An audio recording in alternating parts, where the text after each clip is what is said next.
The night was unusually quiet for Karachi's downtown district.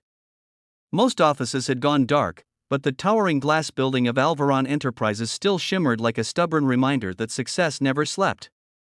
Inside, Adil Khan, the company's senior accountant and a single father of a 7-year-old girl, was finishing the last report before closing. He was always the last to leave. Not because he loved staying late, but because he had to. A life had taught him responsibility too early. His wife had died in childbirth, and from that day forward, every decision Adil made was for his daughter, Hania.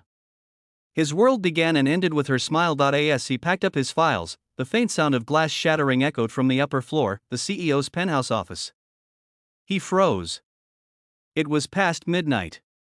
No one was supposed to be there. He hesitated for a moment, then sighed. Maybe the cleaning staff, he muttered. But when he realized everyone had gone hours ago, a strange unease filled his chest. He took the elevator up, and when the doors opened, his heart sank. Sitting against the massive window, surrounded by half-empty bottles and crumpled papers, was Sarah Malik, the CEO, his boss, one of the most feared women in the corporate world. The same woman who once told him that emotions are for the weak. Her usually sharp eyes were red and glassy. Her hair, perfectly tied in the morning, was now loose and tangled. She looked nothing like the woman who ran a billion-rupee empire. Ma'am, are you okay? Adil asked carefully. She looked up, startled, her voice trembling. Why are you still here? I was finishing some work, he replied softly. Sarah laughed bitterly. Work? That's all I have too. Work. And look where it's gotten me. Her voice cracked, and for a moment, Adil saw not a boss, not a CEO, but a lonely, broken human being. She tried to stand but stumbled. Without thinking, Adil caught her before she fell. The smell of alcohol was strong. Let me call someone to take you home, he said, concerned. No one's coming, she whispered. Not anymore. Her words carried a weight that silenced him.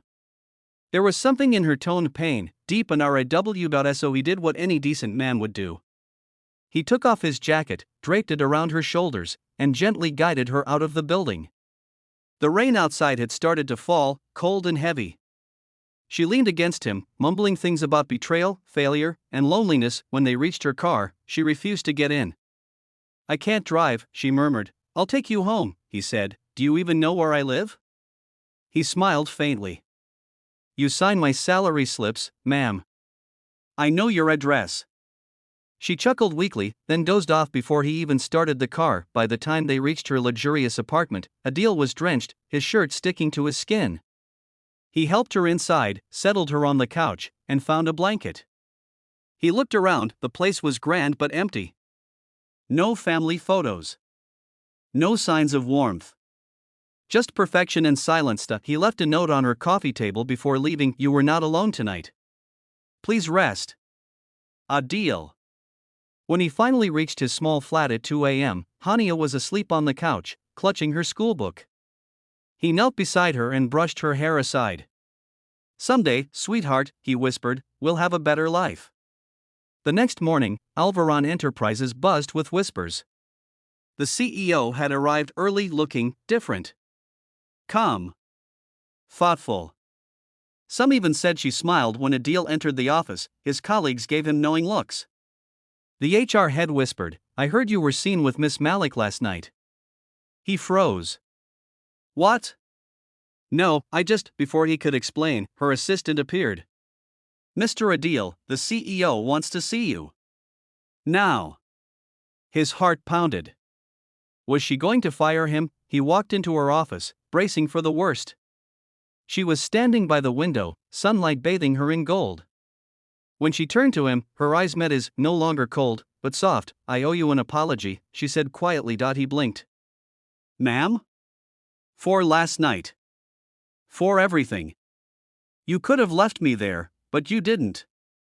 He shook his head. You don't owe me anything. We all have bad nights. She smiled faintly. You're a good man, Adil. Tell me, why do you work so hard? For my daughter, he said simply. She's my world. Something flickered in Sarah's eyes, envy, maybe, or longing. You're lucky, she whispered. To have someone worth fighting for. Then, to his surprise, she said, "Take the rest of the day off. Spend it with her. That's an order." He chuckled nervously. "Thank you, ma'am." As he left, she watched him go, the man who had saved her dignity when she was at her lowest. The man who, without realizing it, had reminded her what humanity felt like weeks past. The rumor of that night faded, but the bond between them grew quietly. She'd ask about his daughter, sometimes send books or gifts for Hania. Adil, though wary of gossip, couldn't deny that Sarah had changed. Her decisions became kinder, her leadership gentler, and one day, when the company organized a charity event for single parents, Sarah stood before hundreds of employees and said, "This initiative is inspired by one man in this company, a man who reminded me that success means nothing if you forget compassion." The hall fell silent. She turned to Adil, her eyes glistening. "Thank you, Adil Khan, for saving me that night, and for saving something far more important, my heart." Applause erupted. Adil's throat tightened as Hania, sitting beside him, clapped proudly. Later, when they met alone, she said softly, "You changed me.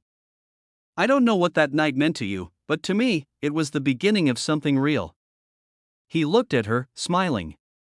Sometimes, we save people without realizing we're saving ourselves too.